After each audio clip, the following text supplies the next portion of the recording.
Përgjithsisht pa humbur kohë, shkojmë në raportimin e parë për ditën e sotme në një lidhje të drejtë për drejtë me kolegen e Siona Konomi. Çfarë po ndodh në Komisionin Qendror të Zgjedhjeve ku Partia Demokratike ka nisur një val apo një lum ankimimesh në këtë komision? Përshëndetje Siona, pse ende nuk kemi një rezultat zgjedhor final, edhe pse kanë kaluar 20 ditë nga zgjedhjet? Së pari që KQZ-ja të bëj finalizimin dhe zyrtarizimin e deputetëve fitues të 11 maj, do duhet të marrë fund të gjithë saga e ankimimeve që bëhen në fazë të parë në komisionin e ankimimeve në KQZ, që quhet KAS dhe pastaj kolegji zgjedhor. Deri kur kolegji zgjedhor thot fjalën e tij të fundit për çdo ankesë që është bërë nga partia e caktuar apo nga kandidati, KQZ-ja nuk mund të finalizojë rezultatin. Kështu që janë të gjithë duke pritur të konsumohet çdo hallkë e mundshme ankimimi, sidomos në këtë rast ku Partia Demokratike ka ankimuar të gjitha qarqet pa asnjë përjashtim, duke kërkuar të përsëriten zgjedhjet në të gjithë vendin. Në çfarë pike janë deri tani ankimimet, apo shtohen pothuajse nga dita në ditë?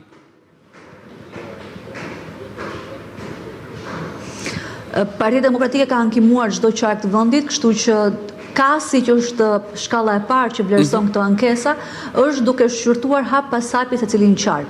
Aktualisht që po flasim, është duke u diskutuar qarku i Kukësit, por ndërkohë kemi parasysh që janë 12 qarqe, hapet hetimi për një qark, pastaj kërkohen 4 ditë kohë për të marrë provat, pas 4 ditësh rikthehemi sërish, duhet një kohë për të shqyrtuar provat e mandej duhet dhe një rezultat nga ana e KAS-it. Kështu që për sa kohë ky është një proces i shtrirë në disa shkallë që zgjat deri jo më shumë se 10 ditë hetim për secilin qark, do duhet të presim derisa të flas të paktën KAS-i dhe mandej kolegji zgjedhor, po aktualisht që flasim, KAS-i nuk ka dhënë vendim për asnjë qark. Pra çdo pretendim i ngritur nga PD-ja deri tani nuk është se është pranuar apo është rrëzuar në ndonjë rast nga KAS-i. Por cilat janë provat që deri tani në ankimimet ka paraqitur Partia Demokratike?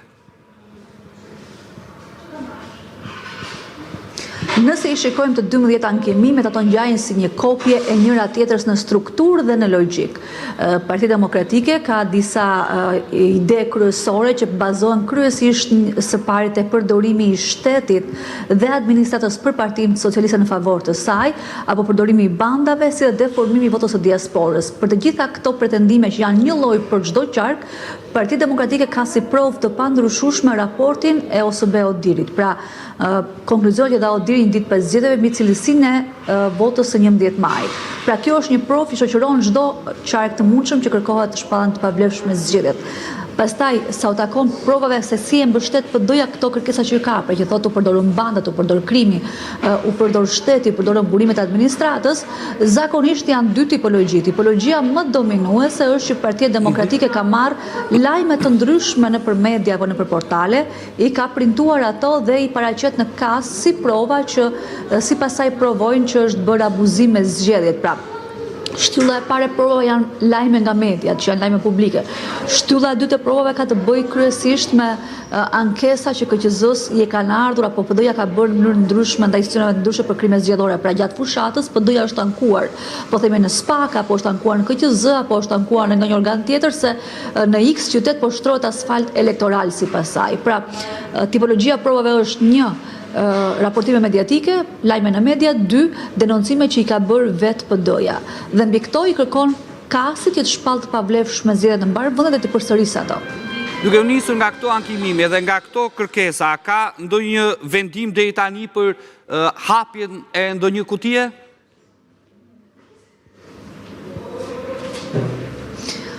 Po është marrë dje një vendim nga KAS-i për të hapur një kuti të qarkut të Vlorës, por kjo nuk ka të bëjë me Partinë Demokratike, ka të bëjë me Shqipëria bëhet e Adrati Klapajt. Ata kishin konstatuar përmes videove të numërimit se në atë kutim për kace specifike kishte disa flet votimi pa vulën e KQZ-s, do të ngritur dyshime që mund të jetë një flet votimi e falsifikuar, dhe për këtë arsye KQZ-ja ka vendosur, KAS-i ka vendosur që të hënën të hap në orën 15 atë kuti për kace, pra vetëm një kuti të qarkut të Vlorës, për të parë nëse aty vërtet ka flet votimi të cilave ju mungon vula zyrtare KQZ-s, në qoftë se aty do të ketë dyshime që vërtet ka pasur flet votimi të falsifikuar ose pavul, do të shqyrtohet mundësia për të hapur të gjithë qarkun. Por deri tani kemi të bëjmë vetëm me një kuti për të parë nëse ekziston një flet votimi pavul. Nuk kemi ende rinumërim në asnjë qark të urdhëruar nga kasi. Ndërkohë, Esiona, ndryshe nga kandidatët e Partisë Socialiste në votën preferenciale që u tërhoqën, le të themi, nga kërkesat e tyre për të marrë pamjet filmike dhe për të kërkuar rinumërim, në Partinë Demokratike duket sikur janë shumë emra të cilët kërkojnë të rinumërohen votat preferenciale. Një prej tyre është edhe zoti Ali Mehmeti.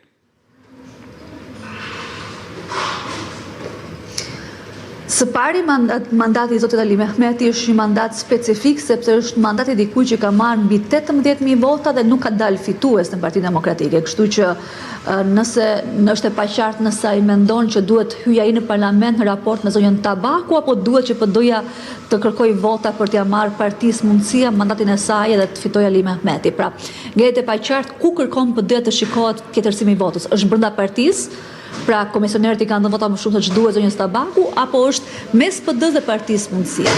Sa i takon vetë Partisë Demokratike në kërkesën ankimuese që ka bërë për Tiranën, PD-ja thotë sipas rastit të shikohet dhe rivlerësimi apo rinumërimi i qarkut. Ndërkohë që mbrëm, 3 kandidatë të PD-s nga lista e hapur e qarkut Tiranë, Ilir Ali Mehmeti, Mimoza Hajdarmataj dhe Lisander Hoxha, të 3 kanë kërkuar të rinumërohet e gjithë vota e qarkut të Tiranës. Kështu që kur i përmend dy emrat e dytë, duke marrë parasysh sa vota ata kanë marrë, mundësitë që ata të fitojnë një mandat janë të ulta, duket që ky konstatim ose ky kontestim që i bëhet rezultatit, kjo kërkesë për të rinumëruar qarkun Tiranë shkon në favor të ambicieve për të garantuar një fitore për Ilir Ali Mehmetin.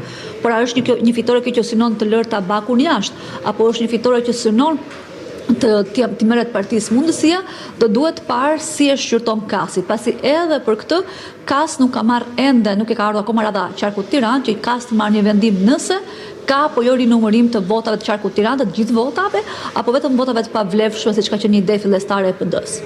Ndërkohë, Esiona, duke u nisur pikërisht nga këto ankimime të shumta, a ka një afat ligjor se kur Komisioni Qendror i Zgjedhjeve do të zyrtarizojë edhe konstituimin e kuvendit të ri, që do të thotë ata të cilët zyrtarisht marrin imunitet dhe e quhen të zgjedhur, pra për kuvendin e ri që nis në muajin shtator.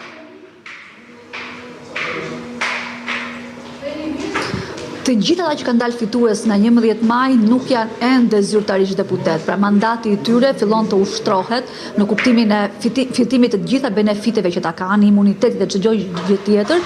Në momentin që kur komisioneri Celibashi shpërndarjen e mandateve del publikisht e thotë këta janë 140 deputet të Kuvendit të Shqipërisë. Kjo gjë ka ndodhur herë në shkuar nga maj, ka ndodhur diku në korrik. Do patë parasysh që akoma s'kemi filluar, jo më të mbarojmë në kas, po do shkojmë në kolegj zgjedhor, kjo mund të kërkojnë ndoshta edhe sërish edhe muajin qershor apo ndoshta edhe muajin korrik. Nuk ka një kufizim se kur duhet bërë kjo nuk mund të bëhet për sa kohë një çështje vetme të jetë ende në kolegj zgjedhor pa u shqyrtuar. Kështu që deri atëherë do të presim, por çdo deputet që është shpallur fitues deri tani nga rezultati paraprak nuk ka fituar të drejtat ligjore të një deputeti deri kur Celibashi është shpallur zyrtarisht si deputet. Mandat që kudo që ta marri nuk e ushtron dot para 9 shtatorit, sepse është legjislatura e vjetër ende në punë, por po themi përfitimet ligjore i kanë nisur, do të nisin që nga ajo datë kur Celibashi të deklarojë kush është fituesi. Pra, fjala vjen nëse dikush, se ne gjithmonë e lidhim kryesisht me imunitetin, nëse dikush do të jetë përpara drejtësisë dhe Celibashi ka shpallur fitues, nuk mund të arrestohet pa ju marrë leje parlamentit, pra në këto terma. Po njëkohësisht nëse dikush është shpallur fitues, apo që zoja është biznesmen është shpallur fitues, por detyrën e nis në 9 shtator, praktikisht që nga dita që është shpallur fitues, nuk mund të përfitojë përmes kompanive vetë tendera publik, është arsye për djegur mandatin. Pra këto dy tipologjitë kryesore, sepse është e rëndësishme data kur zyrtarisht quhesh deputet edhe pse detyrën e merr pas 9 shtator. Faleminderit Esiona për gjitha këto informacione, nëse do të ketë të tjera zhvillime menjëherë